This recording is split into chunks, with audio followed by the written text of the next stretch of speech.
धड़धड़ाते हुए राफेल जब भारत के आसमान से अंबाला एयरबेस पर उतरे तो पड़ोसी मुल्क दहशत में आ गए। इसमें सबसे ऊपर नाम आता है पाकिस्तान का, जो राइफल फाइटर जेट के भारतीय वायु सेना में शामिल होते ही डर के मारे घबराने लगा और उल्टे सीधे आरोप भारत पर लगाने लगा। पाकिस्तान के विदेश मंत्रालय ने आरोप लगाया है कि भारत अपनी वास्तविक रक्षा जरूरतों से ज्यादा हथियार जमा कर रहा है। पाकिस्तान के विदेश मंत्रालय ने विश्व समुदाय से गुहार लगाई है कि वो भारत को हथियार जमा करने से रोके। पाकिस्तान ने कहा कि इससे दक्षिण एशिया में हथियारों की होड़ शुरू हो सकती है।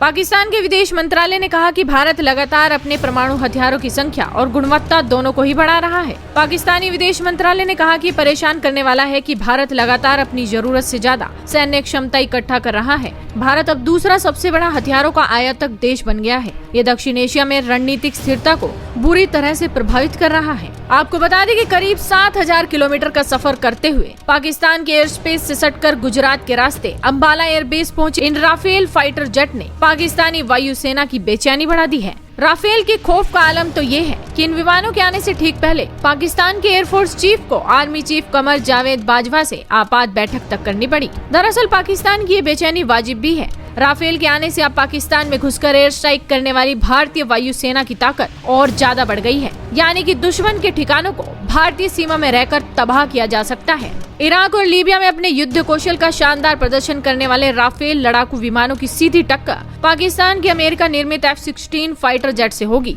विशेषज्ञों के मुताबिक राफेल जंग में गेम चेंजर साबित होगा और इसके आने से पाकिस्तानी एयरफोर्स पर दबाव काफी बढ़ गया है। यानी कि पाकिस्तानी एयरफोर्स को अब एक राइफल फाइटर जेट को रोकने के लिए अपने 2 F-16 लड़ाकू विमान लगाने पड़ेंगे। अभी तक तो स्थिति ये है कि भारत के एक F-16 को रोकने के लिए 2 सुखोई 30 MKI विमान तैनात करने पड़ते हैं। इंडियन एयरफोर्स के पूर्व चीफ AY टिप्पणीज का मानना है कि यदि एयरफोर्स के पास फरवरी में बालाकोट हमले के दौरान राफेल होता तो भारत पाकिस्तान के कम से कम 12 F-16 विमानों को मार गिराता। और यही नहीं, भारत को बालाकोट में एयर स्ट्राइक करने के लिए पाकिस्तानी हवाई क्षेत्र में घुसना भी नहीं पड़ता, यानी कि अपने घर में बैठे ही दुश्मनों की जड़ें तक हिल जाती। और राफेल फाइटर जेट की इसी खासियत की वजह से पाकिस्तान दहशत में आ चुका है और दुनिया से गुहार लगा रहा है कि भारत को रोक ले हथियारों को इकट्ठा करने से। लेकिन अब तो राफेल भारतीय वायुसेना के बेड़े में शामिल हो चुका है, यानी कि अब दुश्मनों की खैर नहीं। कोई भी गलत हरकत अगर पड़ोसी मुल्क ने की तो भारत उसका मुंह तोड़ जवाब घर में बैठे ही दे देगा।